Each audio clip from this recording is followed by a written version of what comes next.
Hello everyone, I'm Nuno and I'm the CEO of Probably, a web vulnerability scanner for agile teams. Application security is the field in security that deals with security of the applications you develop. And why is it important? It's more and more common to see stories like these in the news where companies have been hacked and data has been compromised. So why did this happen? This happened because hackers found and exploited a vulnerability or security issue in the source code of one of their web applications. In fact, Verizon Data Breach Investigation Report states that roughly 1/3 of all breaches are a result of a successful web application attack.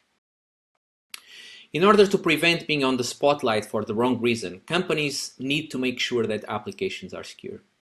But application security is challenging and time to market is survival. If your company follows an agile development approach and releases new versions of your apps frequently, security testing is very challenging. One of the options is to do manual security assessments, but they are very costly and will take too much time. The other option is to use security tools to automate the process, but those are usually designed for security professionals, and the learning curve for developers is long. Probably teams of founders experienced those problems firsthand. I created an application security team at a large telecom operator back in 2010. At some point there were 7 of us, but only 2 were testing the security of over 100 web applications developed by over 150 developers who released new versions of their applications frequently. We clearly had a scaling issue and needed to offload some of the security testing directly to developers. So my team and I decided to quit our jobs and create Probably to solve this problem. So what is Probably? Probably is a SaaS product targeted at companies that build online services.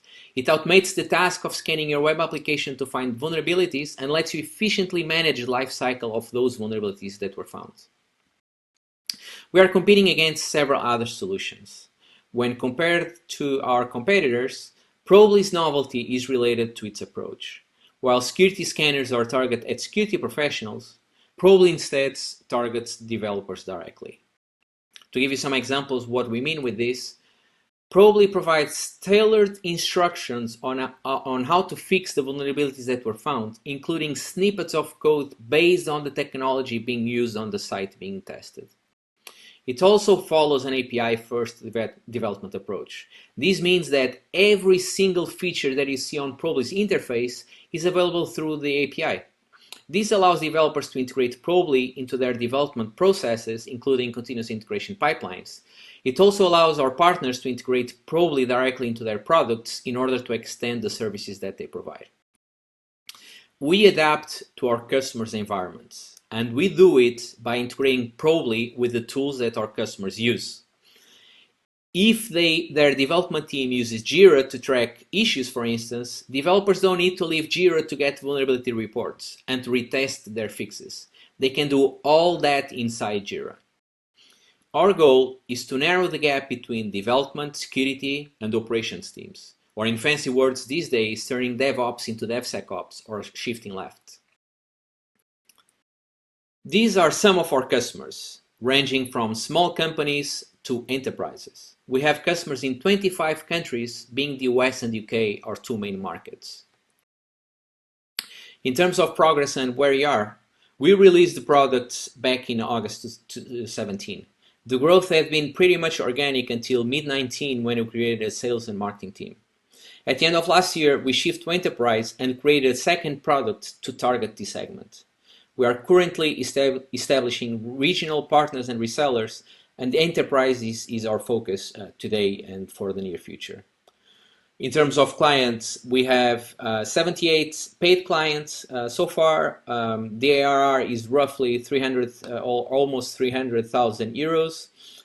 We have 7.3 thousand users currently, and we've been increasing 300 or growing 350 users per month. Just to let you know that we also have a free plan, which explains the high number of users. So for the SMB plans, the pricing ranges from 39 to 399 per month. The ARPA for the SMB plans monthly is roughly 100 euros.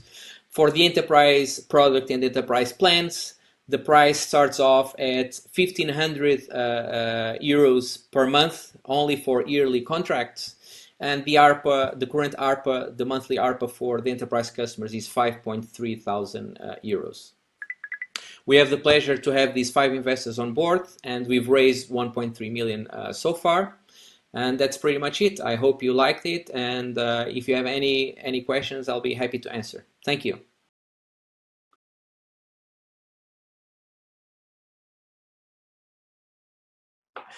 Thank you for the opportunity in first place. Yeah, we definitely are seeing an increase of awareness, well, mainly because people working from home represents another risk in terms of security, and people, well, we're witnessing more stuff going on in terms of security and breaches and so on. Like when you see the news, you see a lot of stories regarding that. There's some segments within security that can see a higher growth and a higher interest. For instance, anything related to VPNs, for instance, saw an exponential growth these times because everyone started working from home. For us specifically, and for what probably does, we can see some more interest. We've actually had the 2 better months since the beginning of Probably was last month and the month before. It might be a coincidence, but we also lost some deals because of COVID. Well, not really lost, but a lot of deals were postponed because of COVID.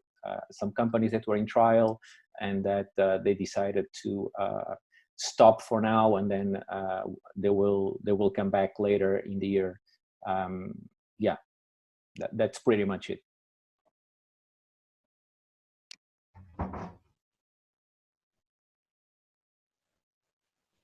Tomas, you're on mute. Sorry, it happens all the time. So my question would be, why did you shift to the enterprise segment, and what kind of improvements or change did you need to do in your product in order to adapt to this segment? That's a very good and complex question at the same time, or at least the explanation can be quite large. But basically, well, we've used to work for an enterprise company before, so it's not really anything new. But since we are dealing with a lot of different technologies, web technologies, we needed to build the product first. So if we started off targeting the enterprise market in first place, or from the beginning, then we'd probably have a few customers, and the product wouldn't be as mature as it is today, because you'd be testing your product against a certain reduced number of technologies from your few customers, instead of testing and building your product having a lot of different technologies in mind from a lot of different clients. So this initial phase helped us building the product and making the product more robust against a lot of different technologies. The shift to enterprise, of course, there's a lot of things that change. Our standard version is fully self-serviced.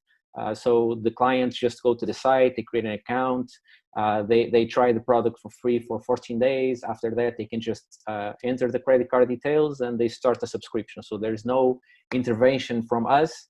So it's more focused on marketing to drive users or potential customers to our website.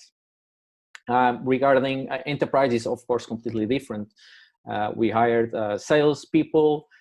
We had to develop sales processes, and well, the way you sell is, of course, very different. A lot more assisted. You really need to be up to date in what the potential customer is doing and how he's using the product and helping getting more value from the product. So everything is different. The sales cycle is completely different. Of course, it takes a lot longer. So we adapt to this new scenario. But we knew from the beginning that we'd be targeting the enterprise segment.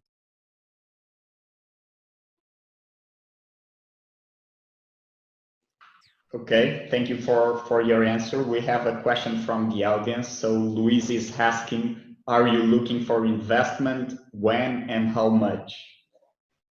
Yeah, we are looking for investment at some point this year. We are not really worried about our runway currently. Of course, during these times, having more money in our pockets is better, just in case things go a lot worse than today, globally.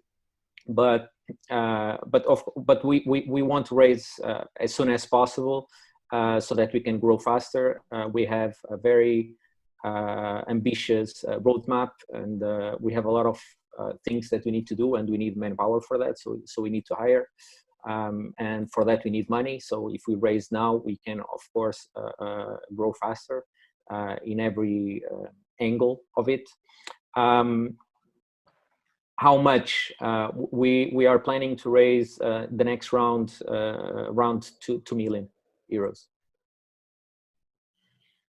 Okay, great.